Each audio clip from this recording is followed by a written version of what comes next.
Man accused of sparking a fire that has burned hundreds of thousands of acres and destroyed hundreds of homes facing a judge today. The park fire started about a week ago in Butte County when prosecutors say that Ronnie Stout pushed his burning car down an embankment, and you can see that car in this view from Live Copter 3 a week ago. And for the past 8 days now, fire crews have been working to slow the growth of that fire. And while the fire's growth has slowed, crews are now facing challenges fighting that fire. Thanks for being with us at 5. I'm Golston Dark. I'm Lisa Gonzalez. This fire has burned more than 393,000 acres in Butte and Tehama counties. The majority of that has been in Tehama County. Crews have reached 18% containment, and damage inspection teams have surveyed between 80 and 85% of their assessment areas. That's equal to more than 1,100 sites. 483 structures have been destroyed, and at least 214 of those structures are homes. More than 6,000 crew members are assigned to fight this fire right now. Smoke has been hampering air support, but keeping fire activity lower. They've been flying as much as they can, but for the past few days with the smoke conditions, it just has not been a very viable option throughout the entire fire. Areas they can work, they have. And the Chico man accused of starting that fire, the park fire, faced a judge for a second time this week. Ronnie Stout is charged with arson. KCRA 3's Michelle Bandur was in the courtroom in Oroville. So, Michelle, let's talk a little bit about what happened today.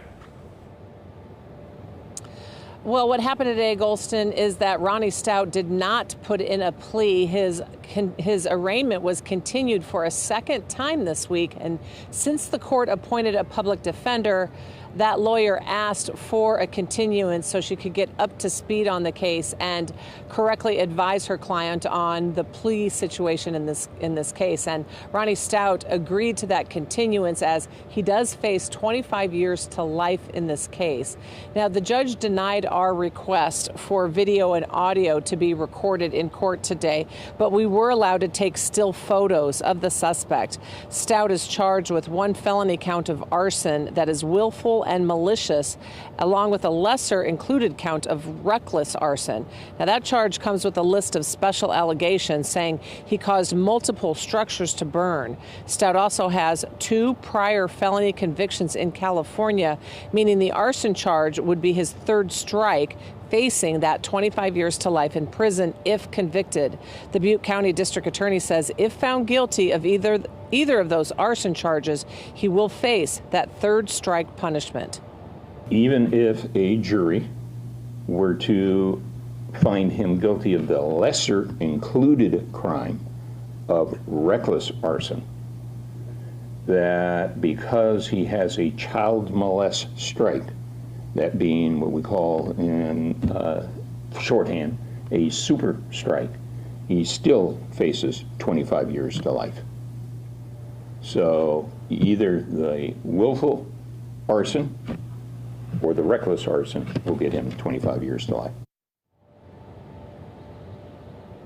So what's next in the process is Stout will have to eventually put in a plea for that arraignment when that happens. And if he does put in a plea of not guilty, the next step will be that preliminary hearing where the judge will decide if there's enough evidence here to have Stout face trial in allegedly starting the park fire here. Now, also in court today, one of the victims who lost her home in Forest Ranch will share her story coming up tonight at 7. Reporting live in Oroville, Michelle Bandur, KCRA 3 News. Yeah, we're talking hundreds of victims who don't have a place to go home to right now. Michelle, the DA also previously talked about Stout being intoxicated. Any more on that? Yeah, you know, we talked about that a little bit today. I asked him if he could release Stout's blood alcohol level after they arrested him, and he would not release that. All he said was that he was over the legal limit of .08 when he was booked into the Butte County Jail more than a day after that fire started.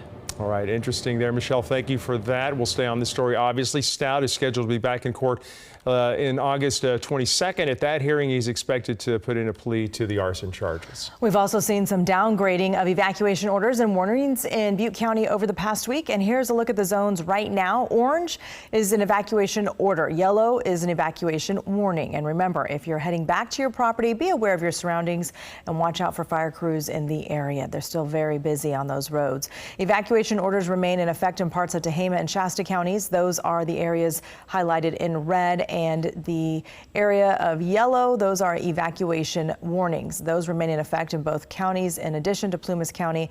Now that big dark red outlined area, that is the burn scar of the fire thus far.